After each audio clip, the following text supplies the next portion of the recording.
차가운 밤에 침묵이 흐르던 대관령의 구비진 도로가 오랫동안 어둠 속에 묻혀있던 비밀의 증인이 되었다.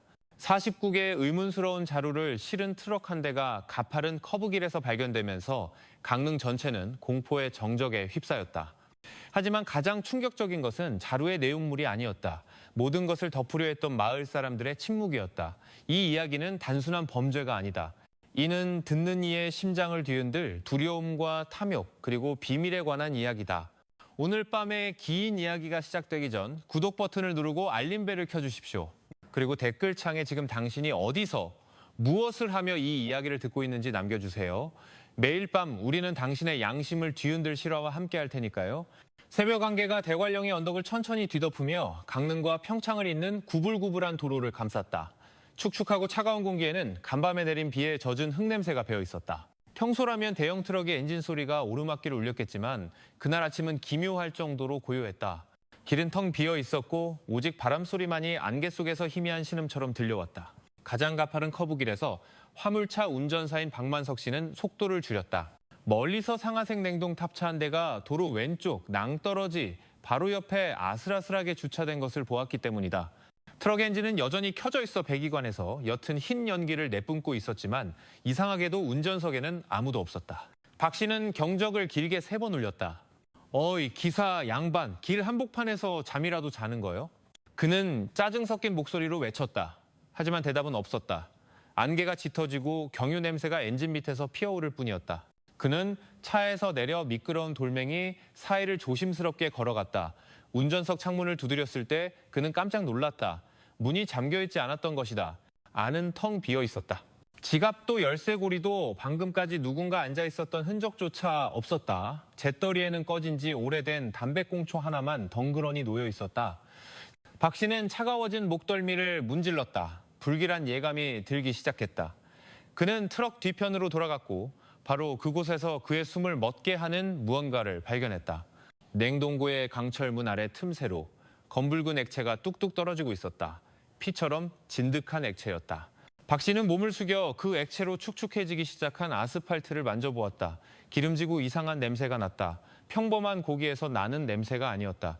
이건 생선도 아니고 소고기도 아니야. 그가 나지막이 중얼거렸다. 뒤에서 멈춰섰던 다른 운전자 몇몇이 다가와 트럭 주변에 모여들었다. 그들은 서로 눈빛을 교환하며 이 미스터리한 트럭의 내용물을 추측했다. 기사가 급한 볼일이 있어서 숲으로 들어간 거 아닐까? 한 채소 장수가 말했다. 그럼 왜 엔진은 안 껐을까? 다른 사람이 반박했다. 하지만 누구도 감히 문을 열 용기를 내지 못했다. 박 씨는 뒷문의 커다란 자물쇠를 쳐다보았다. 자물쇠는 새 것처럼 보였다. 금속의 광택이 녹슨 흔적 없이 깨끗했다. 문 경첩 틈새에서 그는 하얀 무언가를 발견했다. 평소 쌀자루를 싣고 다니던 그의 본능이 호기심을 자극했다. 그는 옆으로 살짝 올라가 냉동장치 램프 근처의 좁은 틈으로 안을 들여다보려 했다. 순간 희미한 푸른빛이 내부에서 반사되었다. 그리고 바로 그곳에서 박 씨는 하얀 자루들이 쌓여 있는 것을 보았다. 그중 몇 개는 옆구리가 찢어져 있었고 그 틈으로 축축하고 창백하며 램프 불빛 아래 기묘하게 빛나는 무언가가 보였다. 찰나의 순간 그의 심장이 멎는 듯했다. 그는 그 형태를 알아보았다. 생선도 가축의 고기도 아니었다. 그것은 사람의 신체 일부와 흡사했다. 맙소사. 그는 속삭였다. 다리가 후들거렸다. 그는 마치 귀신이라도 본 사람처럼 창백해진 얼굴로 서둘러 내려왔다. 경찰 불러요, 빨리. 저건 보통 고기가 아니야. 그의 외침에 그곳에 있던 모든 사람들이 얼어붙었다. 몇몇은 경찰에 신고하려 했고 다른 이들은 겁에 질린 얼굴로 뒷걸음질 쳤다. 역겨운 악취가 코를 찌르는 화학 약품 냄새와 섞여 새어나오기 시작했다. 얼마 지나지 않아 멀리서 사이렌 소리가 울려 퍼졌다. 경찰이 도착했고 노란색 폴리스 라인이 설치되었다. 경찰관들은 마스크와 장갑을 착용했다. 안개는 마치 이 끔찍한 범죄의 현장을 떠나기 싫다는 듯 여전히 자욱하게 깔려 있었다. 박 씨는 길가에 앉아 이제 경찰관들로 둘러싸인 하얀 트럭을 멍하니 바라보았다. 그는 추위 때문이 아니라 설명할 수 없는 공포와 경악 때문에 몸을 떨고 있었다. 그는 오늘 강릉이 결코 예전과 같지 않을 것임을 알았다. 대관령의 안개 속에서 어두운 비밀이 드러나기 시작했고 그 모든 것은 구비진 도로 위에서 피를 흘리던 49개의 하얀 자루에서 시작되었다. 2부 차가운 진실. 사이렌 소리가 대관령의 새벽 안개 사이를 갈랐다. 차갑고 축축한 공기는 금속과 경유, 그리고 그보다 더 지독한 냄새를 실어날랐다. 냉동장치에 포장된 죽음의 냄새였다. 평소 붐비던 구비진도로는 이제 고요했고 젖은 아스팔트를 밟는 경찰관들의 발소리만 들렸다. 상아색 냉동 탑차는 낭떠러지 가장자리에 위태롭게 서 있었다.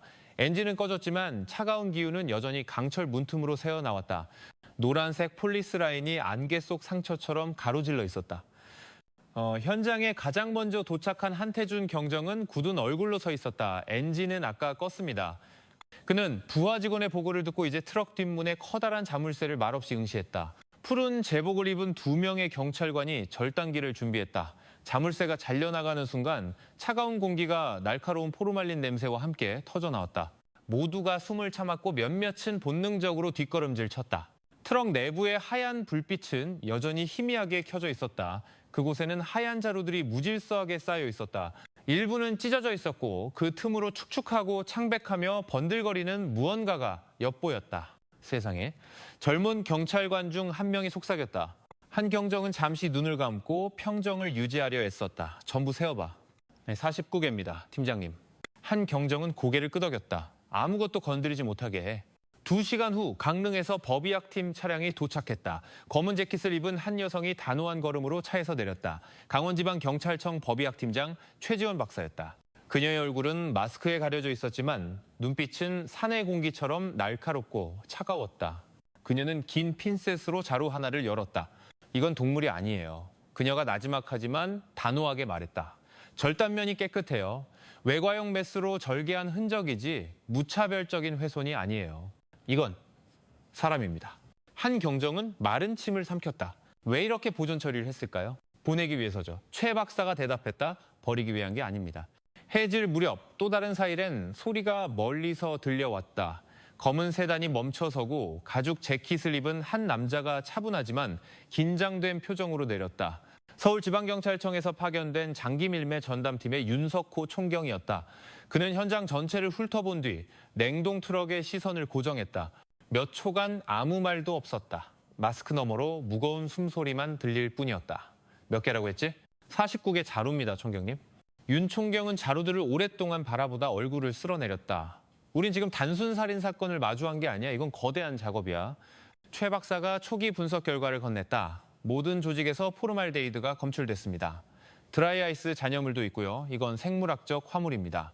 바닥에 붙어있던 라벨에는 병원이라는 단어가 적혀 있었지만 절반은 훼손됐습니다. 윤 총경은 젖은 라벨 조각을 받아들었다. 잉크는 번졌지만 그 2글자는 그의 가슴을 무겁게 짓누르기에 충분했다. 그는 낭떠러지 가장자리로 걸어가 서서히 내려앉는 안개를 바라보았다. 그의 머릿속에는 한 가지 질문이 맴돌았다. 얼마나 많은 생명이 2번 죽어야 했는가? 첫 번째는 수술대 위에서, 2번째는 이런 트럭 안에서. 그는 라벨을 꽉 쥐었다. 만약 이게 정말 병원에서 나온 거라면 우린 살인범을 쫓는 게 아니라 사람을 살려야 할 시스템 자체를 파괴해야 할지도 모른다. 저녁이 밤으로 바뀌었다. 법의학팀이 트럭 문을 다시 닫고 공식적인 봉인 스티커를 붙였다. 트럭을 처음 발견했던 화물차 운전사 박만석 씨는 길가에 앉아 머리를 감싸쥐고 있었다. 도대체 어떤 인간이 이렇게 잔인할 수 있을까요? 박 씨가 작은 목소리로 물었다. 윤 총경은 그를 짧게 쳐다보았다. 때로는 시체를 숨기는 사람보다 그 뒤에 숨겨진 이유를 감추는 사람이 더 사악한 법입니다. 경찰차의 파란 경광등이 젖은 아스팔트 위에서 빙글빙글 돌았다. 이 차량 이송해. 윤 총경이 명령했다. 내일 아침까지 서울로 옮겨. 단 하나의 조각도 잃어버려서는 안 돼. 그는 이제 검은 그림자처럼 보이는 대관령의 봉우리들을 바라보았다. 그는 이것이 시작에 불과하다는 것을 알았다.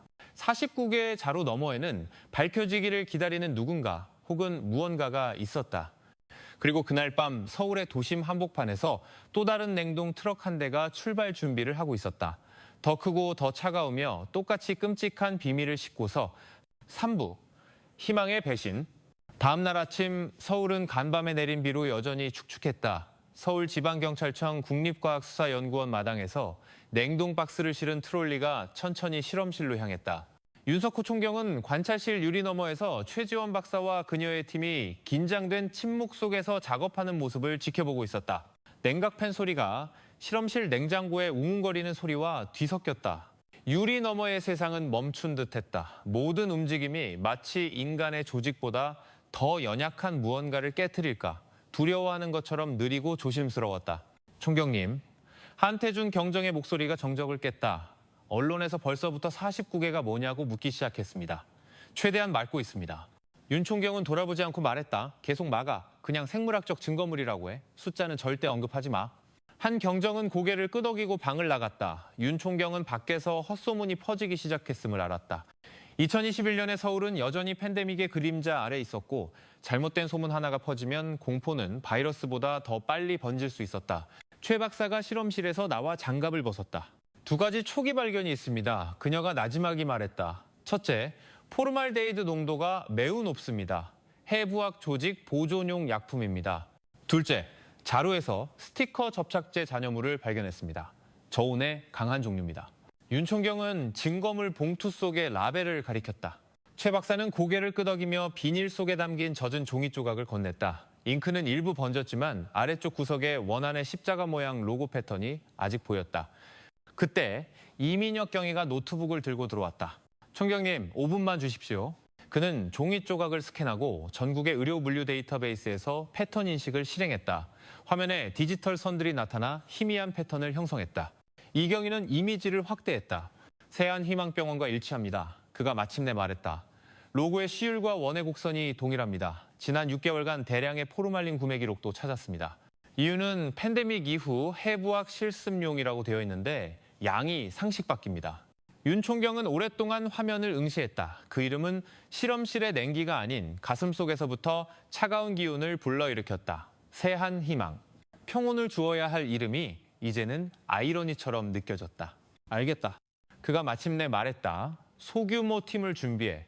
오늘 오후에 출발한다. 제복 없이, 사이렌 없이. 해질 무렵 공식 로고가 없는 검은 세단이 새한 희망병원 단지로 미끄러져 들어갔다. 건물은 반짝이는 유리로 뒤덮여 깨끗하게 솟아 있었다. 로비에서는 소독약 냄새와 에어컨 바람이 섞여 공기를 지나치게 살균된 것처럼 만들었다. 마치 모든 죄의 가능성을 지우려는 듯이. 윤 총경, 최 박사, 이 경위는 기관간 법의학 감사팀이라고 자신들을 소개했다. 접수원은 잠시 망설였지만 이내 그들을 원장실로 안내했다. 얼마 지나지 않아 하얀 가운과 정중한 미소를 지닌 김승호 원장이 나타났다. 어서 오십시오. 무엇을 도와드릴까요? 그의 목소리는 부드러웠고 거의 지나칠 정도로 차분했다. 윤 총경은 서류처를 열었다. 포르말린 사용량 그래프, 무연고 사망자 명단, 해부학 조직 이송 신청서가 들어있었다. 저희는 이 수치 급증에 대해 이해하고 싶을 뿐입니다, 원장님. 김 원장은 서류를 흘긋보더니 다시 미소 지었다. 팬데믹 이후 저희는 해부학 연구 활동을 늘렸습니다. 많은 대학에서 표본을 필요로 하거든요. 모든 것은 절차에 따라 진행됩니다. 절차를 알 수 있을까요? 최 박사가 부드럽지만 날카로운 어조로 물었다. 신원 확인, 보존 처리, 그리고 교육기관으로의 인도, 모든 것이 기록되어 있습니다. 김 원장이 막힘없이 대답했다. 윤 총경은 그를 잠시 쳐다보았다. 그렇다면 영안 씨를 좀 볼 수 있을까요? 김 원장의 눈에 순간적으로 불안한 기색이 스쳤다. 물론입니다. 직원을 시켜 안내해드리겠습니다. 그들은 깨끗한 복도를 따라 내려갔다. 하얀 타일이 그들의 발걸음을 반사했다. 영안실은 살균 처리되어 단정했지만 복도 끝에서 최 박사는 명패 없는 문을 발견했다. 디지털 자물쇠가 달린 작은 강철 문이었다. 저기는 무슨 공간이죠? 그녀가 가볍게 물었다. 의료 폐기물 창고입니다. 직원이 재빨리 대답했다. 잠깐 봐도 될까요? 최 박사가 미소 지었다. 열쇠는 위층에 있습니다. 직원의 변명에서 불안함이 묻어났다. 윤 총경은 손목시계를 쳐다볼 뿐이었다. 괜찮습니다. 오늘을 이만하면 충분합니다. 최 박사는 그 시선의 의미를 이해했다. 그들은 오늘 밤 다시 돌아올 것이다. 사부, 가면을 벗기다. 밤이 병원 뒤뜰의 나무들 사이로 부드럽게 내려앉았다. 밴 한 대가 병원 뒤편에 멈췄다. 강기택 경사가 작은 배낭과 위생 점검이라고 적힌 서류를 들고 내렸다. 그의 귀에 꽂힌 이어피스는 지휘 차량에 있는 윤 총경과 연결되어 있었다. 훈련한 대로 진입해 윤 총경의 목소리가 나지막이 들렸다. 강 경사는 경비 초소를 향해 여유롭게 걸어갔다. 경비원은 고개만 끄덕였다. 대형 병원에서 매달 정기적으로 위생 점검을 나오는 것은 의심을 살 일이 아니었다. 뒤편 복도에서는 세제와 새 페인트 냄새가 났다. 복도 끝, 명패 없는 문이 눈에 띄었다. 디지털 패널이 녹색 불빛을 내고 있었다. 이경희. 강 경사가 속삭였다. 차 안에서 이경희는 병원 시스템을 해킹하느라 분주했다. 접근 허가 3초 남았습니다. 지금 딸깍 문이 열렸다. 문 뒤의 공간은 좁았고 작은 하역장으로 이어졌다. 바닥에는 트롤리 바퀴 자국이 희미한 패턴을 남기고 있었다. 벽은 지나치게 깨끗했다. 의심스러울 정도로 깨끗했다. 강 경사는 UV 랜턴을 켰다. 보라색 빛이 얼룩들을 비췄다. 서둘러 닦아낸 액체 자국들이 빛나고 있었다. 총경님, 그의 목소리가 떨렸다. 이곳이 반출 경로입니다.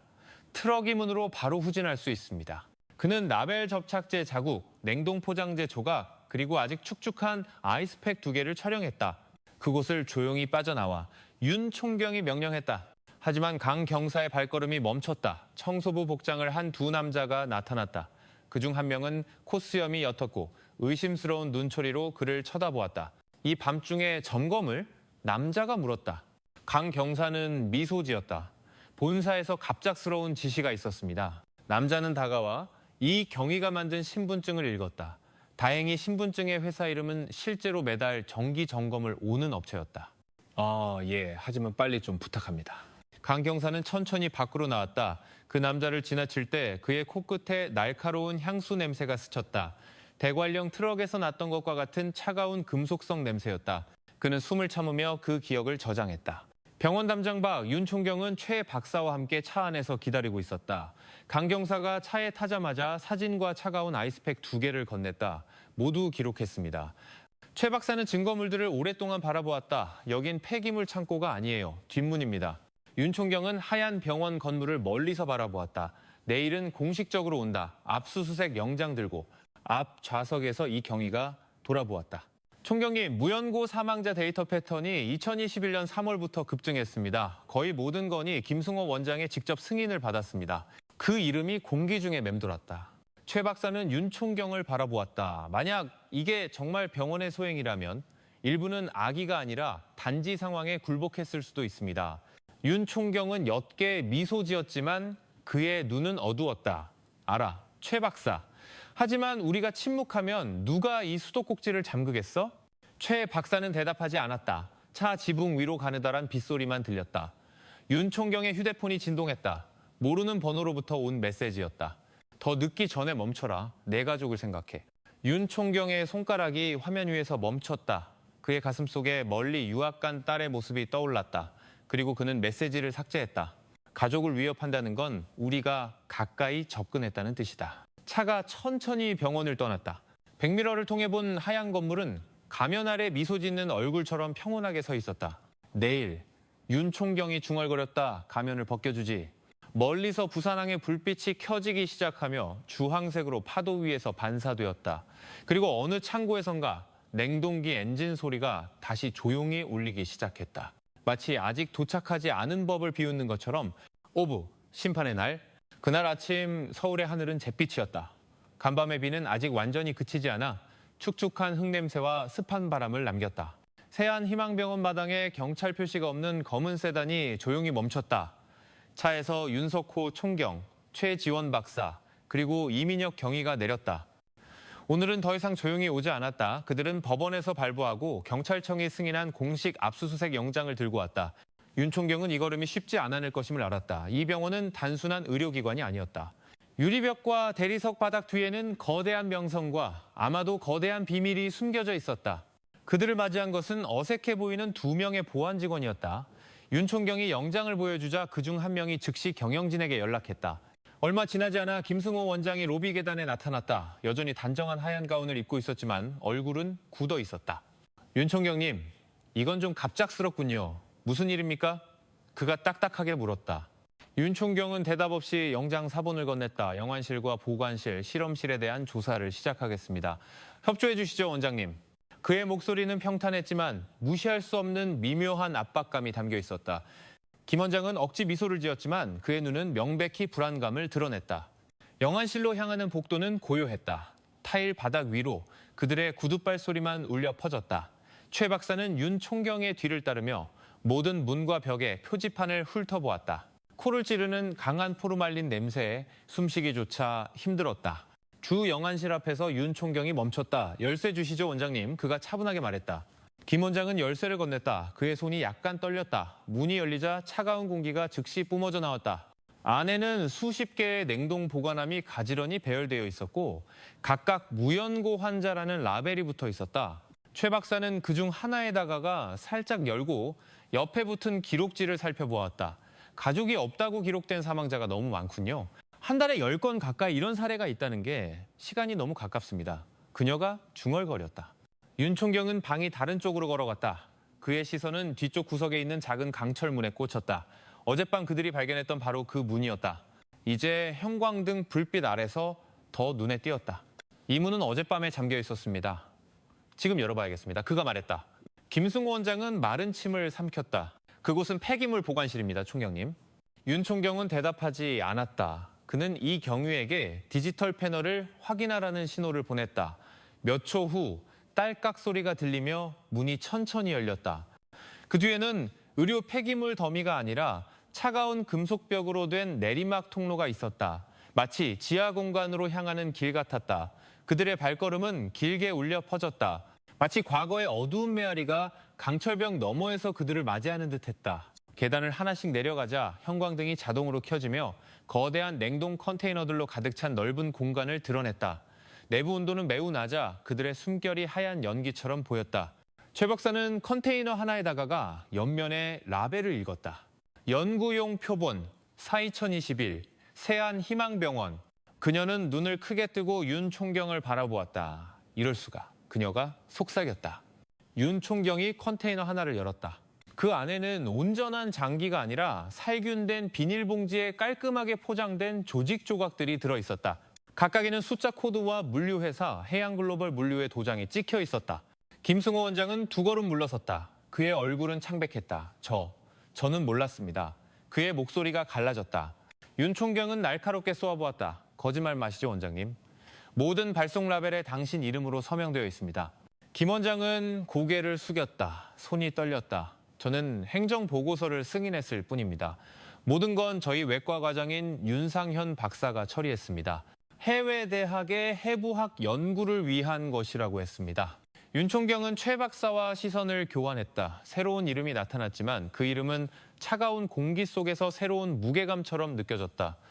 지금 윤상현 박사는 어디에 있습니까? 윤 총경이 물었다. 김 원장이 힘없이 대답했다. 3층 수술실에 있습니다. 기다릴 것 없이 윤 총경은 팀에게 신호를 보냈다. 그들은 다시 위로 올라가 이제는 전보다 더 길게 느껴지는 복도를 빠르게 걸었다. 수술실에서 윤상현 박사는 책상에 앉아 수술 보고서에 무언가를 쓰고 있었다. 얇은 안경을 쓴 중년 남자의 얼굴은 지혜로워 보였지만 그의 눈은 읽기 힘든 무언가를 품고 있었다. 윤 총경과 팀이 들어섰을 때 그는 놀라지 않았다. 그저 천천히 펜을 내려놓을 뿐이었다. 당신들이 올 줄 알았습니다. 그가 담담한 목소리로 말했다. 윤 총경이 다가갔다. 방금 이 병원 지하에서 물류 라벨이 붙은 채 포장된 인체 조직들을 발견했습니다. 모두 당신의 허가하에 이루어졌더군요. 윤상현 박사는 길게 숨을 내쉬었다. 당신들은 이해하지 못해. 신원도 가족도 없이 죽어가는 가난한 환자들이 많소. 나는 단지 그들을 연구에 활용해 유익하게 만들려 했을 뿐이오. 모든 것은 의학 발전을 위해서였소. 윤 총경은 그를 날카롭게 쳐다보았다. 의학은 인체 거래를 정당화하지 않습니다. 윤상현 박사는 씁쓸하게 미소 지었다. 나라가 그들에게 신경이나 쓴다고 생각하시오? 내가 아니었다면 그들은 영안실의 통계 숫자가 되었을 거요. 이제 그들은 다른 사람을 살릴 수 있게 됐지. 그의 말에 방 안의 공기가 얼어붙었다. 최 박사는 실망스러운 눈빛으로 그를 쳐다보았다. 당신은 누구도 구한 게 아닙니다, 박사님. 당신은 인간성을 판 겁니다. 윤 박사가 일어섰다. 그의 어깨가 굳어 있었다. 당신들은 표면만 보고 있어. 나는 주범이 아니오. 모든 것은 이 밖에 있는 자들이 조종했소. 물류회사, 재단, 고위 관리들. 나는 시스템에 패배한 의사일 뿐이오. 그의 목소리는 고백이자 변명처럼 들렸다. 최 박사가 숨을 참게 만드는 비통한 어조였다. 내 아이가 중병을 앓고 있었소. 그들이 도움을 제안했고 나는 그들이 원하는 모든 서류에 서명했지. 윤 총경이 천천히 다가갔다. 그의 목소리는 이제 부드러웠지만 단호했다. 정말로 속죄하고 싶다면 우리를 도와 그들을 무너뜨리시오. 이름을 말하시오. 윤상현 박사는 멍하니 창밖을 바라보았다. 밖에서는 다시 비가 내리기 시작해 유리창에 눈물 자국처럼 흘러내렸다. 장태영, 그가 마침내 거의 속삭이듯 말했다. 해양글로벌 물류의 회장이요. 여기서 나가는 모든 화물은 그의 회사를 통해 보내졌소. 이 경위가 즉시 기록했다. 윤 총경은 천천히 고개를 끄덕였다. 감사합니다, 박사님. 하지만 이 자백은 경찰서에서 공식적으로 하셔야 합니다. 윤상현 박사는 윤 총경을 오랫동안 바라보다 한숨을 내쉬었다. 알고 있소. 이 이후로 나는 다시는 수술대를 만질 수 없겠지. 그는 최 박사를 향해 돌아섰다. 내 환자 기록들을 잘 부탁하오. 그들은 그저 평온을 원했을 뿐이오. 최 박사는 그 남자에게 아직 남아있는 마지막 인간성의 경의를 표하며 조용히 고개를 숙였다. 그들이 수술실을 떠날 때 김승호 원장은 복도 끝에 서 있었다. 그의 얼굴은 여전히 창백했다. 어떻게 하실 겁니까? 그가 힘없이 물었다. 윤 총경은 짧게 대답했다. 법을 집행해야죠. 그리고 아마도 이곳에서 사라진 양심을 되찾아야겠죠. 밖으로 나오자 서울의 하늘은 가랑비에 휩싸여 어두워지기 시작했다. 윤 총경은 마지막 계단에서 잠시 멈춰 차 불빛에 반사되어 빛나는 병원 간판을 바라보았다. 세안희망병원. 치유를 해야 할 장소가 이제는 희망의 상실의 상징이 되어버렸다. 그의 재킷 주머니에서 휴대폰이 다시 진동했다. 새로운 메시지가 도착했다. 넌 닫혀 있어야 할 문을 열었다. 우리가 다시 닫아주지. 윤 총경은 표정 없이 메시지를 읽고 길게 숨을 내쉬었다. 그는 위협이 현실임을 알았지만 이제 돌아갈 길은 없었다. 그의 머릿속에는 단 한 가지만이 남아있었다. 이미 열려버린 진실은 그 어떤 거대한 권력으로도 다시 묻을 수 없다는 것. 6부 부산항의 그림자. 세안희망병원에서의 압박감 넘치는 밤이 지나고 그날 아침 서울은 평소보다 더 무겁게 느껴졌다. 해는 아직 높이 뜨지 않았지만 습한 공기가 가슴을 짓누르며 짙은 바다 소금 냄새를 실어날랐다. 서울지방경찰청 사무실에서 윤석호 총경은 해양글로벌 물류의 선적 데이터가 담긴 컴퓨터 화면을 응시하고 있었다. 숫자와 날짜의 배열이 말없는 증거처럼 차갑게 느껴졌다. 그는 식어버린 커피를 마시며 깊은 생각에 잠겼다. 그의 뒤에서 최지원 박사가 서류 뭉치를 바라보고 있었다. 세안희망병원에서 나간 모든 선적은 부산항을 거쳤습니다. 그녀가 말했다. 2주에 한 번씩 항상 밤에 그리고 항상 냉동 트럭을 이용했습니다. 윤 총경은 천천히 고개를 끄덕였다. 그의 시선은 수취인란에 반복적으로 나타나는 한 이름에 멈췄다. 김진우, 40대 남성, 항만 물류 책임자, 과거 장태영 회장 직속으로 일했던 인물이었다. 윤 총경은 서류철을 덮고 일어섰다. 지금 바로 부산으로 간다. 그날 아침 부산항은 옅은 안개에 덮여 있었다. 쇠사슬이 부딪히는 소리, 노동자들의 고함 소리, 선박 엔진의 굉음이 뒤섞여 부둣가에서 금속의 오케스트라를 만들어냈다. 바다는 옅은 잿빛을 반사했고 갈매기들은 물 위에서 남은 생선을 찾아 빙빙 돌았다. 경유와 녹슨 쇠 냄새가 공기에 배어 있었다. 기묘하게도 그 냄새는 윤 총경에게 대관령의 그 밤을 떠올리게 했다. 차가운 트럭에서 피가 떨어지던 그 순간을 그는 출렁이는 바다를 바라보다 길게 숨을 내쉬었다. 이곳은 많은 것을 숨기고 있군. 그가 중얼거렸다. 그들은 항만관리사무소로 들어갔다. 김진우는 나무 책상 뒤에 앉아 출항 일정을 확인하고 있었다. 윤 총경이 경찰 신분증을 보여주자 김진우는 잠시 굳었다가 어색하게 일어섰다. 무슨 일로 오셨습니까, 총경님? 그의 목소리가 미세하게 떨렸다. 윤 총경은 날카롭게 쏘아보았다. 해양글로벌 물류의 선적 경로를 조사 중이요. 김진우는 재빨리 고개를 끄덕이며 미소를 지으려 애썼다. 그 회사는 합법적인 곳입니다, 총경님. 모든 화물은 검사를 통과했습니다. 최 박사가 반걸음 앞으로 나섰다. 우리가 문제 삼는 건 허가가 아니라 내용물입니다. 김진우는 고개를 숙였다. 그의 목소리가 작아졌다. 저는 서류만 처리할 뿐 화물 내용물은 모릅니다. 윤 총경은 쾅 소리를 내며 책상 위에 서류철을 내려놓았다. 그렇다면 왜 해양글로벌 물류의 컨테이너는 항상 신속 통로 우선권을 받는 거지? 누가 허가했나? 김진우는 땀을 흘리기 시작했다. 저는 그냥 지시에 따랐을 뿐입니다. 하지만 오늘 밤 서울로 가는 마지막 컨테이너가 하나 있습니다. 발송 코드는 RS421입니다. 윤 총경과 최 박사는 서로를 쳐다보았다. 그 코드는 세안희망병원 지하에서 발견된 것과 동일했다. 그 선적은 누가 감독하지? 윤 총경이 재빨리 물었다. 김진우는 힘없이 대답했다. 장태영 회장의 사람들이 직접 옵니다. 윤 총경이 일어섰다. 그의 얼굴이 굳어졌다. 당신은 지금 우리와 함께 가야겠어. 컨테이너가 어디 있는지 안내해. 해질 무렵 안개가 걷히기 시작했지만 항만의 공기는 여전히 무거웠다. 멀리서 대형 선박의 고동 소리가 울렸다.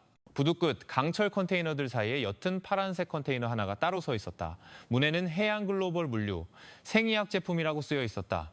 물류 유니폼을 입은 두 남자가 그 앞을 지키고 있었다. 김진우가 거의 속삭이듯 가리켰다. 저겁니다. 그들이 보낼 때마다 항만 직원 누구도 접근이 허용되지 않았습니다. 윤총경은 최 박사와 한 경정에게 신호를 보냈다. 그들은 흩어져 조용히 접근했다. 경비원 한 명이 고개를 돌리는 순간 윤총경이 외쳤다. 경찰이다. 움직이지 마. 남자는 당황해서 도망치려 했지만 최 박사가 재빨리 제압했다. 한 경정은 컨테이너 자물쇠를 확인했다. 밖에서 잠겨 있습니다, 총경님. 윤 총경은 강철 망치를 집어들고 강하게 내리쳤다. 한 번, 두 번.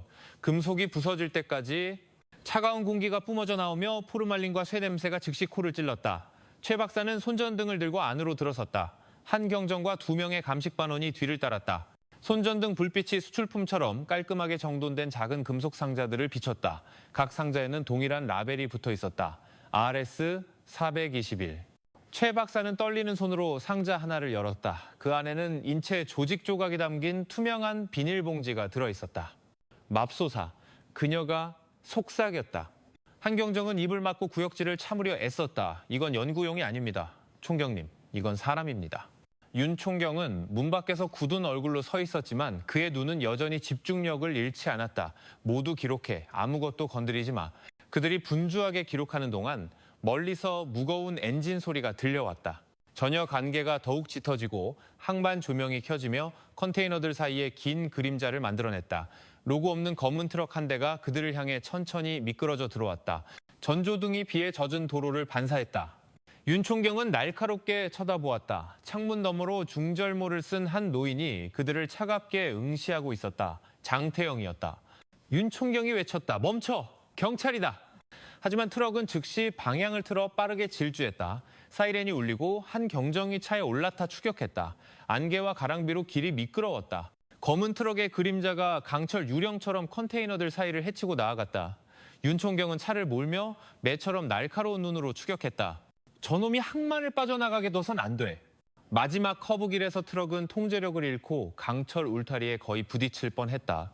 윤 총경과 팀이 도착했을 때 엔진은 여전히 켜져 있었지만 운전석은 비어 있었다. 트럭 문이 열려 있었고 좌석 위에는 젖은 종이 한 장이 남아 있었다. 목적지가 인천항, 서울로 되어 있는 새로운 선화증권이었다. 최 박사는 윤 총경 옆에 섰다. 숨이 가빴다. 바다로 도망쳤군요. 윤 총경은 수평선을 바라보았다. 멀리 가진 못했을 거야. 이제 우린 그의 경로를 알고 있으니. 김진우가 창백한 얼굴로 천천히 다가왔다. 총경님, 저는 모든 걸 말했습니다. 제 가족을 보호해 주십시오. 윤 총경은 그를 쳐다보았다. 목소리는 단호했지만 인간적이었다. 당신은 증인으로 연행될 거요. 하지만 기억해. 오늘 밤부터 당신의 인생은 예전과 같지 않을 거야. 부산항 위의 하늘이 어두워지기 시작했다. 선박들의 불빛이 파도 위에서 춤을 췄다. 윤 총경은 부두 끝에 서 있었다. 바닷바람이 그의 재킷을 흩날렸다. 그 정적 속에서 그는 이 게임이 아직 끝나지 않았음을 알았다. 출항하는 모든 컨테이너 뒤에는 어쩌면 아직도 상품처럼 팔려나가는 인체 부위가 있을지도 몰랐다. 하지만 오늘 밤 대관령 사건 이후 처음으로 그는 진실에 한 걸음 더 가까워졌다고 느꼈다. 그는 요동치는 바다를 바라보며 속삭였다. 정의는 항구에서 멈출 수 없다. 멀리서 대형 화물선 한 척이 천천히 부산항을 떠나고 있었다. 선체에 희미하게 쓰인 글씨가 부두 조명 아래 반사되었다. 장안 해운, 의료품 수출. 윤 총경은 주먹을 꽉 쥐었다. 바다에 숨을 순 있겠지, 장태영. 그가 중얼거렸다. 하지만 진실은 언제나 떠오르는 법이다. 칠부, 폭풍의 눈, 서울. 부산항의 밤은 윤 총경의 머릿속에 여전히 선명했다. 포르말린 냄새와 차가운 파도 소리가 마치 서울까지 따라와 그의 지친 생각, 뒤편에 자리 잡은 것 같았다. 그날 오후 수도의 하늘은 무거웠고 아직 내리지 않은 비를 머금고 있었다. 김포공항에 막 착륙한 작은 비행기 창문 너머로 윤석호 총경은 스모그 안개 너머로 보이는 우울한 고층 빌딩들을 바라보았다. 그의 옆에서 최지원 박사는 태블릿을 들고 부산항에서 온 마지막 선적 기록을 훑어보고 있었다. 장안 해운, 목적지는 인천항, 모든 흔적은 여기서 끊겼습니다. 최 박사가 나지막이 말했다. 윤 총경은 창밖을 멀리 바라보았다. 정말로 끊긴 흔적은 없어. 단지 권력에 의해 덮였을 뿐이지. 서울은 소음과 탁한 공기로 그들을 맞이했다. 도로는 꽉 막혔고 경적 소리가 뒤섞였으며 빗물 냄새가 차량 매연과 섞여 있었다. 윤 총경은 경찰청에서 빌린 차 뒷좌석에 앉아 목적 없이 달려가는 것처럼 보이는 도시를 바라보았다. 서울은 진실을 죽이기 위해 총이 필요 없군. 그가 중얼거렸다. 서명과 도장만으로도 충분해. 그들은 인천의 한 지역에 있는 장안해운지사에 도착했다. 3층짜리 건물은 유리로 덮여 현대적으로 보였고 푸른 바다색 로고가 붙어 있었다. 밖에서 보기에는 모든 것이 합법적이고 질서정연하며 깨끗해 보였다. 젊은 접수원이 굳은 미소로 맞이했다. 죄송합니다만 모든 수출 서류는 회사 기밀입니다. 윤 총경은 날카롭게 쏘아보았다. 우린 허락을 구하러 온 게 아니오. 명령을 집행하러 왔지. 그는 경찰청에서 발부받고 검찰의 승인을 받은 공식 서류를 보여주었다. 안경을 쓴 안동진이라는 이름의 운영 책임자가 유리방에서 나왔다. 지난주 선적 서류는 이미 세관에 보냈습니다. 저희는 사본을 보관하지 않습니다. 최 박사는 구석에 있는 보안 카메라를 쳐다보았다. 그렇다면 서버에 접근하게 해주시죠. 안동진은 헛기침을 했다. 서버는 현재 점검 중입니다. 윤 총경은 몸을 앞으로 숙였다. 그의 목소리는 낮았지만 꿰뚫는 듯했다. 그런 변명은 너무 많이 들어서 말이지. 말없이 최 박사는 책상 옆으로 걸어가 라우터 케이블을 뽑아버렸다. 컴퓨터 화면이 즉시 꺼졌다. 이제 서버는 정말로 쉬겠네요. 그녀가 차갑게 말했다. 안동진은 말이 없었다. 마침내 창백한 얼굴로 그는 서랍에서 USB 하나를 건넸다. 윤 총경이 노트북에 꽂자 화면에 MX421, 생물 화물, 목적지, 싱가포르라는 코드의 선적 목록이 나타났다. 국제 경로를 뚫었군. 윤 총경이 중얼거렸다. 최 박사는 그를 심각하게 쳐다보았다. 부산이 아니라 서울의 도움이 필요합니다. 그날 밤 윤 총경은 경찰대학 동기인 박정수 대령을 만났다. 그들은 한강변의 한 포장마차에서 만났다. 담배 때문에 목소리가 쉰 마른 체구의 박 대령은 윤 총경을 오랫동안 바라보았다. 자네 지금 강철벽에 맞서고 있는 거야, 윤 총경. 장태영은 단순한 화물업자가 아니야. 국회에 자기 사람들을 두고 있어. 박 대령은 낡은 봉투 하나를 꺼냈다. 그 안에는 보건복지부 고위관료의 서명이 담긴 수출입 허가서 사본이 들어있었다. 봐, 서류상으로는 모든 게 합법이야. 하지만 뿌리부터 썩었지. 윤 총경은 주먹을 꽉 쥐었다. 법이 눈이 멀었다면 우리가 그 눈이 되어줘야지. 박 대령은 그의 어깨를 두드렸다. 조심해, 친구. 때로는 빛이 어둠보다 더 위험한 법이야. 다음 날 밤 윤 총경과 최 박사는 인천항에 있는 장안해운의 주창고에 잠입했다. 그들은 항만 노동자 복장과 안전모를 착용했고 하역 직원으로 위장한 2명의 감식반원이 뒤를 따랐다. 밤 공기는 습했고 바다소금과 경유 냄새가 섞여 있었다. 깜박이는 형광등 불빛 아래 컨테이너들이 조용히 서 있었다. 그들의 그림자가 차가운 안개 사이로 길게 늘어졌다. 윤 총경이 신호를 보냈다. MX421 코드가 붙은 컨테이너를 찾아. 젊은 기술자인 이 경위가 창고 구석에서 하나를 발견했다. 자물쇠는 소금기 가득한 증기에 녹슬어 두꺼웠다. 윤 총경이 강철 절단기로 그것을 잘랐다. 딸깍하는 소리가 작게 들렸다. 문이 열리자 차가운 공기가 뿜어져 나오며 날카로운 화학약품 냄새를 실어날랐다. 최 박사가 손전등을 비췄다. 하얀 불빛이 연구용 인체 조직, Human Tissue for Research이라고 쓰인 금속 상자들을 비췄다. 상자 하나가 구석에서 찌그러져 있었다. 최 박사가 살짝 열었다. 그 안에는 영어 라벨이 붙은 채 보존 처리된 인체 조직이 담긴 투명한 비닐봉지가 들어있었다. 이 경위는 할 말을 잃었다. 이건 연구용이 아닙니다, 총경님. 윤 총경은 담담하게 쳐다보았다. 이건 죽음의 사업이야. 갑자기 사이렌이 날카롭게 울리고 붉은 비상등이 켜졌다. 총경님, 우리가 여기 있는 걸 알았습니다. 이 경위가 외쳤다. 윤 총경은 최 박사를 컨테이너 뒤로 끌었다. 진정해. 외부 지원을 기다려. 자동차 엔진 소리와 발소리가 울려 퍼졌다. 검은 제복을 입은 수십 명의 남자들이 총을 들고 접근했다. 하지만 다른 방향에서 외침이 들려왔다. 경찰이다. 총 내려놔.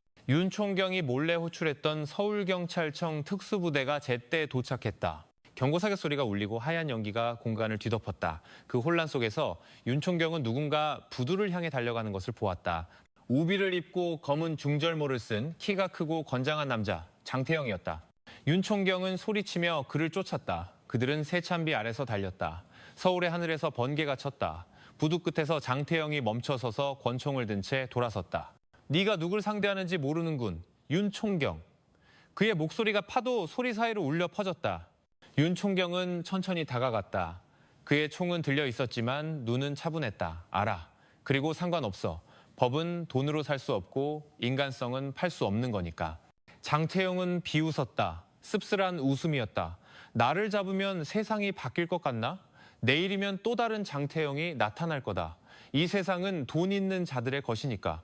윤 총경은 그를 날카롭게 쳐다보았다. 그럴지도. 하지만 오늘 밤 당신은 여기서 멈춘다. 한 발의 총성이 울렸다.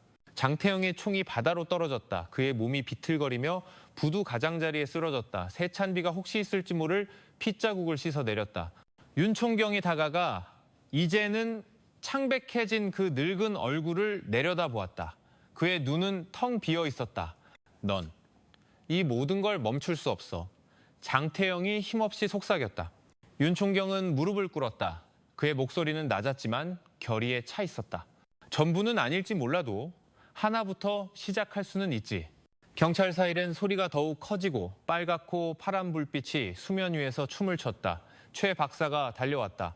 그녀의 얼굴은 비에 젖었고 눈은 피로했지만 반짝였다. 어둠이 지나면 항상 아침이 와요. 그녀가 속삭였다. 윤 총경은 한숨을 쉬며 요동치는 바다를 바라보았다. 하지만 이번 아침은 길어질 거야. 그들 뒤로 인천항은 불빛과 사이렌 소리에 휩싸였다. 서울의 비는 더욱 거세게 내리며 그 도시에 쌓인 죄를 씻어내렸다. 그리고 쉼없이 떨어지는 물의 장막 뒤에서 윤 총경은 비록 아직 눈물에 젖어 있지만 진실이 막 태어났음을 알았다. 8부, 끝나지 않은 메아리. 인천항에 비 내리던 밤 이후로 석 달이 지났지만 그 그림자는 여전히 윤 총경의 머릿속에 살아있었다. 눈을 감을 때마다 파도 소리와 장태영의 외침이 그의 생각 속에서 메아리쳤다. 그날 아침 서울은 습하고 우울했지만 새로운 희망으로 가득했다. 대한민국에서 역대 최대 규모의 장기 밀매 조직이 적발되었다는 소식은 나라를 뒤흔들었다. 강릉의 작은 찻집에서부터 서울의 뉴스 스튜디오까지 모두가 한 가지 사건을 이야기했다. 대관령의 비극. 서울중앙지방법원 법정은 긴장감과 시선으로 가득했다. 기자들은 카메라를 준비했고 마이크는 군중 사이에서 창처럼 겨눠져 있었다. 피고인석의 장태영은 3명의 변호사와 함께 회색 정장을 입고 차분하게 앉아 있었다. 그의 얼굴은 무표정했지만 눈은 희망을 포기한 사람처럼 텅 비어 있었다. 증인석에는 윤석호 총경이 굳건하게 앉아 있었다. 그의 제복은 단정했지만 얼굴에 피로한 기색은 숨길 수 없었다. 그의 옆에는 최지원 박사가 최종 법의학 결과가 담긴 파란 서류처를 들고 있었다. 그들은 오늘이 단지 정의에 관한 날이 아니라 이 나라의 양심을 되찾는 날이라는 것을 알았다. 판사가 윤 총경에게 증언을 요청하자 법정은 즉시 조용해졌다. 존경하는 재판장님, 그의 목소리는 차분했지만 깊었다. 그날 밤 대관령에서 저희는 인체 조직이 담긴 49개의 자루를 발견했습니다. 그것은 단순한 증거물이 아니었습니다. 그것은 우리가 잃어버린 인간성의 조각들이었습니다. 그 목소리는 크지 않았지만 법정 안 모든 사람의 심장을 꿰뚫었다. 몇몇은 고개를 숙였고 몇몇은 조용히 흐느꼈다. 윤 총경은 말을 이었다. 장태영은 법의 허점과 인간의 탐욕을 이용했습니다. 하지만 그가 살 수 없었던 것이 하나 있습니다. 바로 양심입니다. 그 어둠 속에서도 도망치는 대신 신고를 선택한 박만석이라는 이름의 평범한 운전사가 있었기 때문입니다. 이어서 최지원 박사가 과학적인 증언을 했다. 그녀는 조직이 어떻게 보존 처리되어 공식 물류 경로를 통해 운송되었는지 설명했다. 이민혁 경위는 위조된 발송 코드가 담긴 가짜 선화증권을 증거로 제시했다. 화면에 나타나는 모든 데이터는 많은 사람들이 숨을 죽이고 의자를 꽉 쥐게 만들었다. 장태영이 발언할 차례가 되자 그의 목소리는 쉬어 있었다. 나는 누구도 죽이지 않았소. 나는 단지 사업을 했을 뿐이오. 이 세상은 사는 사람이 있고 파는 사람이 있기에 돌아가는 거예요. 판사가 날카롭게 쳐다보았다. 언제부터 인간이 상품이 되었습니까? 장태영 씨? 대답은 없었다. 긴 침묵과 함께 벽시계의 똑딱거리는 소리만이 평소보다 더 크게 들릴 뿐이었다. 몇 분 후 판사의 의사봉이 3번 내리쳐졌다. 명백한 증거와 증언에 근거하여 재판부는 피고인에게 유죄를 선고한다. 장태영은 무기징역을 선고받았다. 법원 건물 밖에서 박수와 울음이 터져나왔다. 기자들은 함성 속에서 기사를 작성하기 위해 달려갔다. 윤 총경은 조용히 서 있었다. 그는 법원 계단에서 흐린 하늘을 바라보았다. 최 박사가 다가왔다. 당신이 이겼어요, 윤 총경님. 그는 희미하게 미소 지었다. 아니, 최 박사, 나는 아직 열려있는 수천 개의 문 중 하나를 닫았을 뿐이야. 그는 경적 소리, 빗소리, 그리고 아무 일도 없었다는 듯 계속 돌아가는 서울의 삶의 소용돌이를 바라보았다. 장태영은 감옥에 갔을지 모르지만 그를 보호했던 시스템은 여전히 자유로웠다. 하지만 오늘 적어도 진실은 숨 쉴 공간을 얻었다. 몇 달 후 윤 총경은 승진을 거절하고 강원도로 돌아왔다. 그는 모든 것이 시작되었던 곳 대관령에서 시간을 보내기로 선택했다. 그날 아침 소나무 숲 사이로 옅은 안개가 내려앉았다. 오르막길은 이제 트럭과 버스로 붐볐다. 폴리스 라인도 피 냄새도 없었다. 길가에서 예전에 그 끔찍한 트럭을 처음 발견했던 박만석 씨는 이제 소박한 휴게소를 열고 있었다. 총경님, 그가 환한 미소로 외쳤다. 대관령의 영웅에게는 커피가 공짜입니다. 윤 총경은 작게 웃으며 나무 의자에 앉았다. 그는 씁쓸한 커피를 천천히 마셨다. 맛은 썼지만 인생처럼 따뜻했다. 이 세상은 참 어둡죠, 박 씨. 그가 나지막이 말했다. 하지만 진실을 말할 용기가 있는 작은 사람들이 있는 한 우리는 아직 지지 않았습니다. 박 씨가 미소 지었다. 진실은 더디죠, 총경님. 하지만 언제나 도착합니다. 윤 총경은 고개를 끄덕였다. 그래요, 안개 속의 태양처럼 서두르지 않지만 틀림없이. 산바람이 불어오며 젖은 흙냄새를 실어날랐다. 멀리서 트럭이 오르막을 오르는 소리가 들려왔다. 결코 멈추지 않는 삶의 소리였다. 윤 총경은 눈앞에 굽이진 도로를 바라보며 진실을 향한 여정은 결코 끝나지 않는다는 것을 알았다. 그리고 광활한 대한민국의 하늘 아래 그의 마음속 목소리가 속삭였다. 인간에게 아직 마음이 남아있는 한 진실은 결코 완전히 죽지 않을 것이다. 에필로그는 원본 요청에 따라 다음 장으로 이어집니다. 9부, 망각의 바다, 에필로그. 서울의 밤은 조용히 내려앉았다. 비가 부슬부슬 내리며 이제는 거의 사용되지 않는 낡은 관사의 지붕을 두드렸다. 작은 서재에서 윤석호 총경은 창가에 앉아 공식적으로 종결된 대관령 사건의 최종 보고서를 바라보고 있었다. 책상 위에는 식어버린 커피 한 잔이 손대지 않은 채 놓여 있었다. 서울에서 돌아온 이후 윤 총경은 더 과묵한 사람이 되었다. 더 이상의 기자회견도 영웅을 향한 환대도 없었다. 그가 밖으로 나갈 때마다 사람들은 여전히 경외심과 함께 연민의 시선으로 그를 바라보았다. 그는 거대한 전투에서 승리했지만 자기 자신 안에 평온을 잃어버렸다. 최지원 박사는 언젠가 이렇게 말했었다. 정의가 항상 치유를 가져다 주는 건 아니에요, 총경님. 때로는 상처보다 더 깊은 흔적을 남기죠. 윤 총경은 그때 고개만 끄덕였지만 이제 그 말이 그의 머릿속에서 계속 맴돌았다. 밖에서는 인천 앞바다의 파도 소리가 희미하게 들려왔다. 윤 총경은 낡은 라디오를 켰다. 뉴스에서는 해양글로벌 물류의 자산 일부가 굴고로 환수되었다고 발표했다. 하지만 윤 총경을 침묵하게 만든 것은 두 번째 소식이었다. 장태영과 윤상현 박사 사이에 자금 통로 역할을 했던 빛나는 인류재단이 싱가포르에서 새로운 이름으로 다시 나타났다는 소식이었다. 그는 멍하니 책상 램프를 바라보다 길게 한숨을 내쉬었다. 그들은 죽지 않았어. 단지 허물을 벗었을 뿐이야. 그는 결코 잠잠해지지 않는 바다를 바라보며 나지막이 말했다. 며칠 후 윤 총경은 한양대학교에서 열린 법률 윤리 세미나의 연사로 초청받았다. 강당은 학생, 교수, 기자들로 가득 찼다. 모두가 대한민국 법조계를 뒤흔든 그 총경의 목소리를 듣고 싶어 했다. 하지만 윤 총경이 연단에 올랐을 때 분위기는 그들이 상상했던 것과 달랐다. 그는 열정적이지도 성공에 대해 이야기하지도 않았다. 그의 목소리는 차분했지만 무거웠다. 여러분은 아십니까? 그가 학생들을 바라보며 말했다. 법은 외과 의사의 메스와 같습니다. 그것은 사람을 살릴 수도 있지만 해칠 수도 있습니다. 누가 쥐고 있느냐에 따라 달라지죠. 저는 한때 증거와 용기만 있다면 우리가 악의 뿌리를 잘라낼 수 있다고 믿었습니다. 하지만 이 모든 것을 겪고 난 후 저는 깨달았습니다. 그 뿌리는 저 밖에 있는 것이 아니라 우리 내면 가장 고요한 곳에서 자라난다는 것을. 강당은 조용했다. 몇몇 학생들은 마치 윤 총경의 눈에서 자신들의 미래를 본 것처럼 멍한 표정이었다. 박수 소리 대신 의미심장한 침묵만이 흘렀다. 행사가 끝난 후 최 박사가 주차장에서 그에게 다가왔다. 아직도 그 사건에 시달리고 있군요. 윤 총경은 서서히 어두워지는 하늘을 바라보았다. 매일 밤 그 트럭의 엔진 소리가 들려 마치 아직도 멈추지 않은 것처럼. 최 박사는 부드럽게 미소 지었다. 아마 그건 트럭 소리가 아닐 거예요. 아직 만족하지 못한 당신의 양심의 소리겠죠.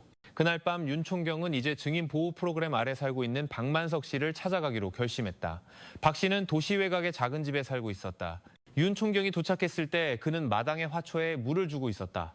몸은 더 건강해 보였지만 그의 눈은 여전히 두려움을 담고 있었다. 오랜만입니다, 총경님. 그가 조용히 인사했다. 저는 총경님께서 벌써 잊으셨을 줄 알았습니다. 어떻게 잊을 수 있겠습니까? 윤 총경이 대답했다. 박 선생님이 아니었다면 이 모든 것은 결코 밝혀지지 않았을 겁니다. 그들은 테라스에 앉았다. 가랑비가 다시 내리기 시작했다. 매일 밤 꿈을 꿉니다, 총경님. 박 씨가 멀리 바라보며 말했다. 그 자루들을 봅니다. 트럭 문에서 떨어지던 피를요. 가끔은 그들이 부르는 소리를 듣습니다. 이름 없는 사람들의 목소리를요. 윤 총경은 침묵했다. 그는 무슨 대답을 해야 할지 몰랐다. 법의 세계는 살아남은 자의 죄책감을 치료하는 방법을 가르쳐주지 않았다. 실례가 안 된다면 여쭤봐도 될까요? 박 씨가 조심스럽게 물었다. 모든 나쁜 사람들이 벌을 받게 될까요, 총경님? 윤 총경은 잠시 눈을 감았다. 모두는 아닐 겁니다, 박 선생님. 하지만 박 선생님 같은 분이 있는 한 그들은 편히 잠들지 못할 겁니다. 며칠 후 윤 총경은 발신인 없는 편지를 받았다. 그 안에는 단 한 문장만 적혀 있었다. 우리는 아직 여기에 있다. 세상은 아직 너와 끝나지 않았다. 서명도 주소도 없었지만 윤 총경은 그 메시지가 오래된 그림자로부터 아직 법의 심판을 받지 않은 자들로부터 왔다는 것을 알았다. 그는 편지를 서랍에 넣고 거울을 바라보았다. 그의 관자놀이 머리카락이 희끗희끗해지기 시작했다. 이것이 진실의 대가로군. 그가 속삭였다. 싸지도 않고 결코 끝나지도 않아. 다음 날 밤 그는 홀로 대관령의 오르막길로 향했다. 안개가 자욱하게 내려앉았고 멀리서 트럭 엔진 소리가 울려 퍼졌다. 예전에 냉동 트럭이 멈춰 섰던 그 자리에는 이제 작은 비석이 서 있었다. 이곳에서 이 나라의 양심이 시험받았다라고 쓰여 있었다. 윤 총경은 그곳에 오랫동안 서 있었다. 트럭들의 불빛이 하나둘씩 지나가며 그의 눈에 반사되었다. 산의 바람 속에서 그는 최 박사의 목소리, 박만석 씨의 목소리, 그리고 결코 알려지지 않은 그들의 목소리를 듣는 듯했다. 한때 화물이 되었던 그들의 목소리를 그는 고개를 숙여 비석 아래에 마른 꽃 한 송이를 놓았다. 세상이 깨끗해질 거라고 약속하진 않겠소. 그가 천천히 말했다. 하지만 나는 계속 걸어갈 거요. 미처 불리지 못한 모든 이름을 위해 한 걸음씩. 비가 그치기 시작하고 햇살이 젖은 아스팔트 위에서 반사되었다. 안개가 걷히며 굽이진 도로 위에 부드러운 빛을 남겼다. 아주 오랜만에 윤 총경은 작게 미소 지었다. 상처는 아직 아물지 않았지만 그는 이제 적어도 혼자서 그 짐을 짊어지고 있지 않다는 것을 알았다. 이후 이야기는 2부로 구성되어 있으며 원본의 흐름을 따라 한국적 배경으로 완벽하게 각색되었습니다. 2부, 심연의 경계. 10장, 돌아온 망령. 인천의 새벽부터 비는 쉴 새 없이 내렸다. 잿빛 하늘은 마치 낡은 천처럼 인천항 위에 낮게 드리워져 하역 차례를 기다리며 조용히 늘어선 거대한 선박들을 감싸고 있었다. 윤석호 총경은 부두 끝에 서 있었다. 그의 검은 우비가 몸에 달라붙었고 시선은 어두운 바다의 안개를 꿰뚫고 있었다. 대관령의 그 밤 이후로 석 달이 지났지만 얼어붙은 피냄새와 그 사건의 차가운 습기는 여전히 그의 기억에 달라붙어 있었다. 그날 밤 그의 관사에서 발신이 넘는 편지 한 통이 창문을 두드리는 바람과 함께 도착했다. 필체는 단호하고 차가웠으며 서명은 없었다. 우리는 아직 여기에 있다. 세상은 아직 너와 끝나지 않았다. 그 이후로 비가 내릴 때마다 윤 총경은 항상 감시당하고 있다는 느낌을 받았다. 이민혁 경위가 빠른 걸음으로 다가와 방수 처리된 서류철을 건넸다. 총경님, 영상 디지털 분석 결과가 나왔습니다. 그가 서류를 건네며 말했다. 윤 총경은 천천히 서류철을 열었다. 우리가 의심하던 그 재단 말인가? 이경희는 고개를 끄덕였다. 네, 지금 이름은 빛나는 인류재단 Luminous Humanity Foundation입니다. 2달 전 싱가포르에 등록되었습니다. 그런데 이걸 보시죠, 총경님. 그는 은발에 얇은 안경을 쓴 한 남자의 사진을 가리켰다. 윤 총경은 얼어붙었다. 백진우 박사, 그가 중얼거렸다. 그의 목소리는 바닷바람에 삼켜질 듯 희미했다. 그 의사는 장태영 사건이 터진 후 심장마비로 사망했다고 알려졌었다. 하지만 컴퓨터 로그 기록에는 싱가포르 IP로 접속한 온라인 활동이 꾸준하고 일관되게 나타나고 있었다. 윤 총경은 깊게 숨을 들이마셨다. 그가 아직 살아있다면 이 게임은 아직 끝나지 않은 거다. 그날 오후 소규모 팀은 인천항으로 향했다. 하늘은 이미 어두워지기 시작했고 소금 냄새가 기계유 냄새와 섞여 공기를 채웠다. 물류터미널 구석에서 최지원 박사가 새로 지어진 것처럼 보이는 거대한 창고를 가리켰다. 문 위에는 해양 마리타임 라인 HML이라는 간판이 걸려 있었다. 그 이름은 윤 총경의 속을 뒤틀리게 했다. 해양, 새로운 얼굴로 돌아왔군. 그가 나지막이 말했다. 그들은 조심스럽게 안으로 들어갔다. 밖에서 들려오는 파도 소리가 낡은 냉각팬의 웅웅거리는 소리 사이로 희미하게 들렸다. 안으로 들어서자마자 습기와 녹냄새가 그들을 덮쳤다. 지난 2달간의 선적 목록을 확인해 윤 총경이 명령했다. 이 경위는 태블릿을 켜고 재빨리 화면을 넘겼다. 인천과 싱가포르로 가는 정기 선적이 있습니다, 총경님. 모두 제약 연구용 생물학적 샘플로 기록되어 있습니다. 윤 총경은 그 목록을 날카롭게 쳐다보았다. 대관령 때와 같은 설명이군. 그들은 서로를 쳐다보았다. 최 박사는 방구석에 있는 냉동 컨테이너 앞에 쭈그려 앉았다. 벽에는 의료 우선순위라고 쓰인 작은 스티커가 붙어 있었다. 총경님, 이 봉이는 새 것입니다. 그녀가 말했다. 윤 총경이 라텍스 장갑을 끼고 다가갔다. 그는 강철 자물쇠를 열었다. 경첩이 길게 삐걱거리는 소리를 냈고 차가운 공기가 즉시 그들의 얼굴을 덮쳤다. 윤 총경은 순간 몸을 떨었다. 그 냉기는 그가 대관령에서 처음 하얀 자루들을 보았던 그 밤을 떠올리게 했다.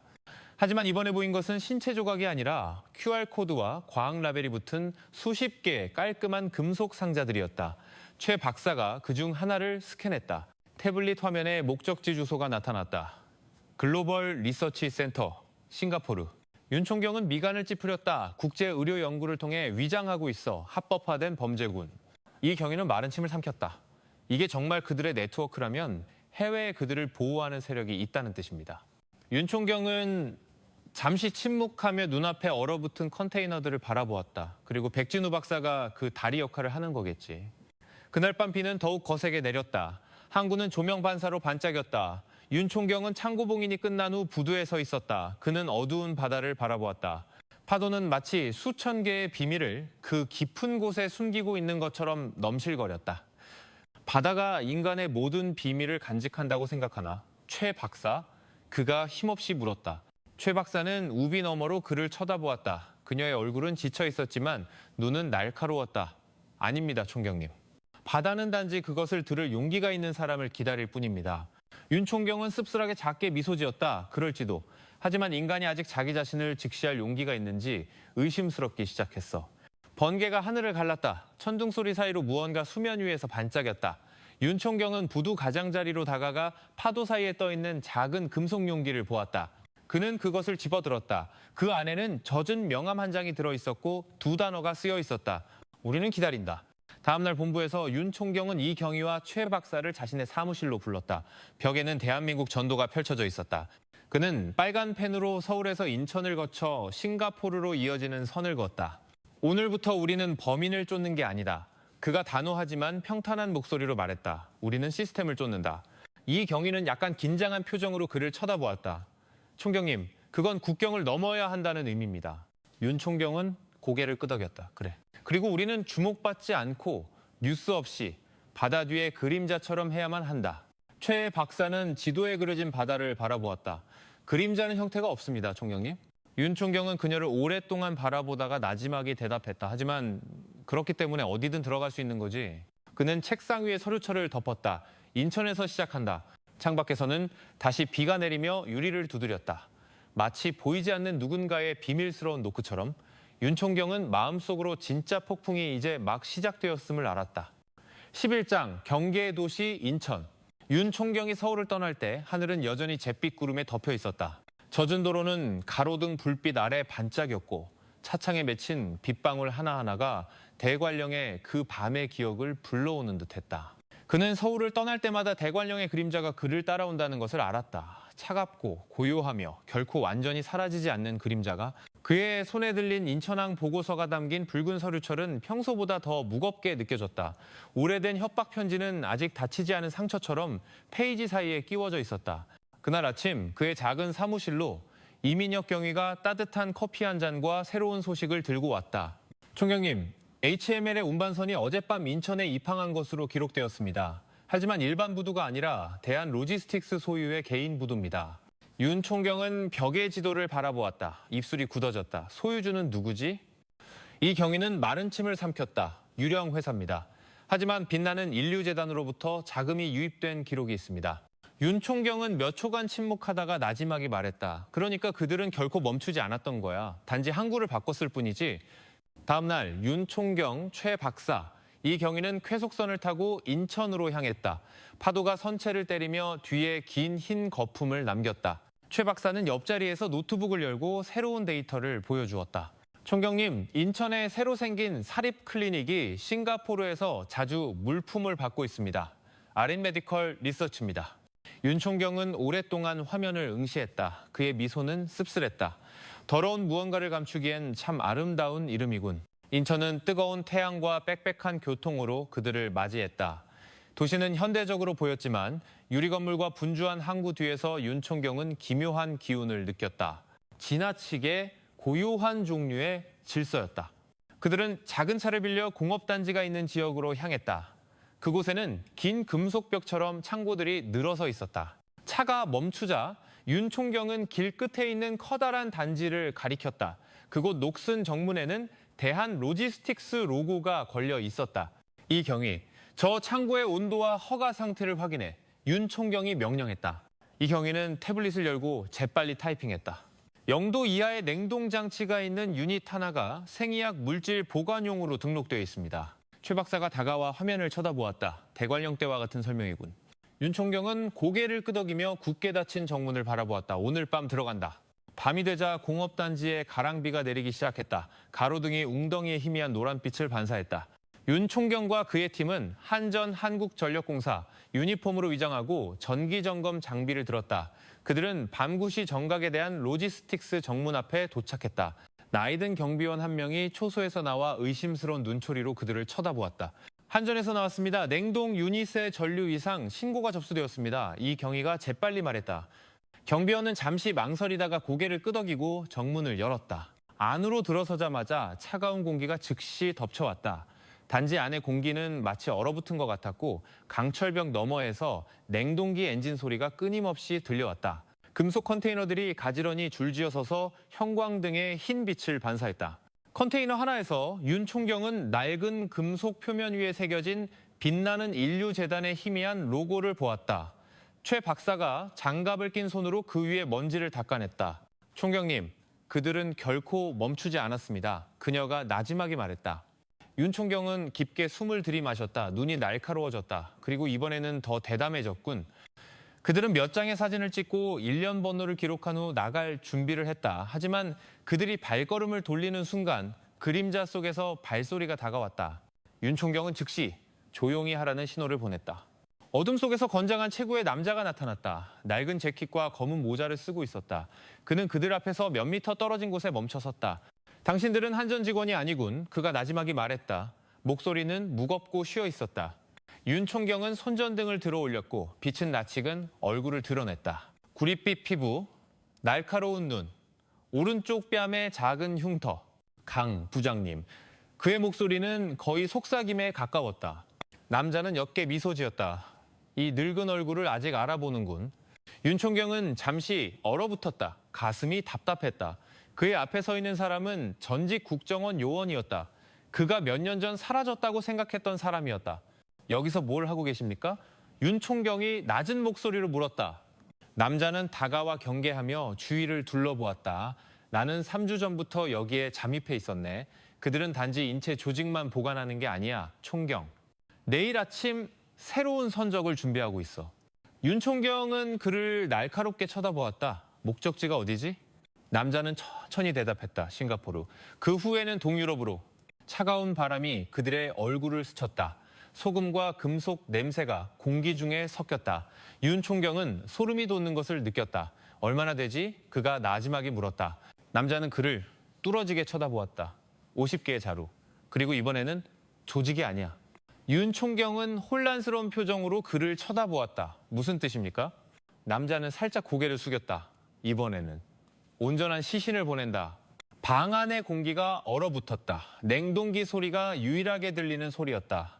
윤 총경은 심장이 가슴 밖으로 터져나올 것처럼 세차게 뛰는 것을 느꼈다. 대관령의 모든 기억이 다시 떠올랐다. 포르말린 냄새, 차가운 공기, 이름 없는 시신의 시선. 조사가 시작된 이래 처음으로 윤 총경은 순수한 공포를 느꼈다. 그는 이 경위와 최 박사를 쳐다보고 낮지만 단호하게 말했다. 오늘 밤 그 선적을 막는다. 12장 영시의 습격. 인천의 공업단지는 쉴 새 없이 내리는 폭우에 휩싸여 있었다. 번개가 이따금 하늘을 가르며 죽은 쇠처럼 차갑고 미끄러운 컨테이너들을 비쳤다. 시간은 새벽 0시 47분을 가리키고 있었다. 윤총경은 금속벽 뒤에 서 있었다. 그의 몸은 젖은 시멘트 바닥에서 기어오르는 냉기를 참으며 긴장해 있었다. 그의 손에 들린 작은 무전기에서 이 경위의 목소리가 들릴 때마다 작게 지지직거렸다. 모든 팀 위치에 있습니다, 총경님. 선적은 일시에 시작됩니다. 윤 총경은 대답 없이 고개를 끄덕였다. 그의 시선은 오늘 밤의 중심인 거대한 창고문에 고정되어 있었다. 그의 옆에서 전 국정원 요원 강기택이 작은 태블릿의 디지털 지도를 살피고 있었다. 주 트럭은 동문으로 나간다. 소란 없이 막으려면 전력을 차단해야 해. 3분이면 증거를 확보하고 빠져나오기에 충분하다. 윤 총경은 강기택을 날카롭게 쳐다보았다. 내부의 배신자는 없다고 확신합니까? 강기택은 깊게 숨을 내쉬었다. 3주 동안 감시했다. 여기 노동자들은 그냥 일용직이야. 하지만 그들 위의 사람들은 달라. 디젤 엔진 소리가 창고 안에서부터 들리기 시작했다. 2대의 하얀 트럭이 천천히 빗줄기를 뚫고 나타났다. 대한 로지스틱스 로고가 차체 옆면에 깔끔하게 붙어 있어 마치 모든 것이 합법적이고 깨끗한 것처럼 보였다. 윤 총경이 손짓하자 순식간에 이 경위가 주 발전기에서 전력을 차단했다. 불이 꺼지고 공업단지는 완전한 어둠에 잠겼다. 오직 빗소리와 냉동기 엔진 소리만이 남아 있었다. 몇 초 만에 윤 총경, 최 박사 그리고 다른 2명의 대원이 첫 번째 트럭을 향해 달려갔다. 문을 열어 윤 총경이 속삭였다. 최 박사가 재빨리 특수도구로 강철봉인을 땄다. 문이 살짝 열리자 차가운 공기와 화학약품 냄새가 즉시 뿜어져 나왔다. 윤 총경은 작은 손전등으로 안을 비췄다. 그의 숨이 멎었다. 안에는 각각 일련 번호가 매겨진 채 단단히 닫힌 거대한 금속 캡슐들이 줄지어 있었다.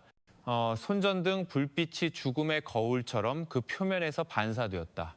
순간 윤 총경의 얼굴이 창백해졌다. 그의 기억은 대관령으로 날아갔다. 아스팔트 위에 피, 안개, 그리고 붉은 액체를 떨어뜨리던 하얀 자루들. 온몸이 미세하게 떨렸다. 그들은 멈춘 게 아니었어. 진화한 거였군. 그가 나지막이 중얼거렸다. 이 경위가 속삭였다. 총경님, 이건 사람입니다. 최 박사가 스캐닝 태블릿을 갖다 대고 화면의 데이터를 읽었다. 피엄체 보존, 인체 무결성 테스트. 윤 총경은 주먹을 꽉 쥐었다. 이건 더 이상 장기 밀매가 아니야. 그들은 실험을 위해 온전한 인간을 보관하고 있어. 하지만 더 반응할 틈도 없이 밖에서 발소리가 들리고 외국어로 된 고함 소리가 뒤따랐다. 비상등이 켜지며 깜박이는 붉은 불빛으로 주변을 비췄다. 들켰다. 강기택이 외쳤다. 윤 총경은 트럭 문을 내리며 명령했다. 흩어져! 증거 챙기고 빠져나간다! 지금! 그들은 어둠 속으로 흩어져 컨테이너와 무릉덩이 사이를 달렸다. 내부 사이렌이 요란하게 울리며 단지 전체에 울려 퍼졌다. 멀리서 검은 제복을 입은 몇몇 사람들이 경비 초소에서 나타나 총과 탐조 등을 들고 있었다. 윤 총경과 최 박사는 동쪽으로 달렸다. 다른 위치에 있던 이 경위가 다시 차단기를 내려 주변을 암흑으로 만들었다. 그 어둠 속에서는 서두르는 발소리, 거친 숨소리, 그리고 금속을 때리는 빗소리만 들렸다. 최 박사가 당황하며 돌아보았다. 정문으로는 나갈 수 없습니다, 총경님. 윤 총경은 재빨리 생각했다. 나를 따라와. 뒤편 부두로 간다. 거기에 정비용 길이 있어. 그들은 좁은 통로를 뚫고 나아갔다. 경유 냄새가 짠 공기와 섞였다. 모든 발걸음이 무겁고 차가우며 위험했다. 길 끝에서 단지 뒤편의 작은 항구에서 희미한 빛이 보였다. 그곳에 강기택이 낡은 목선 위에서 기다리고 있었다. 빨리 타, 그가 말했다. 윤 총경과 최 박사는 트럭에서 간신히 빼낸 작은 금속 상자 하나를 들고 배 위로 뛰어올랐다. 2발의 총알이 그들 뒤에 강철벽을 때리며 불꽃을 튀겼다. 이 경위가 몇 초 후 나타났다. 피 흘리는 어깨를 누르며 절뚝거리며 달렸다. 괜찮습니다. 그는 짧게 말하고 배 위로 뛰어올랐다. 강기택이 닷줄을 당겼다. 낡은 엔진이 낮게 으르렁거리며 배는 부두에서 멀어지기 시작했다.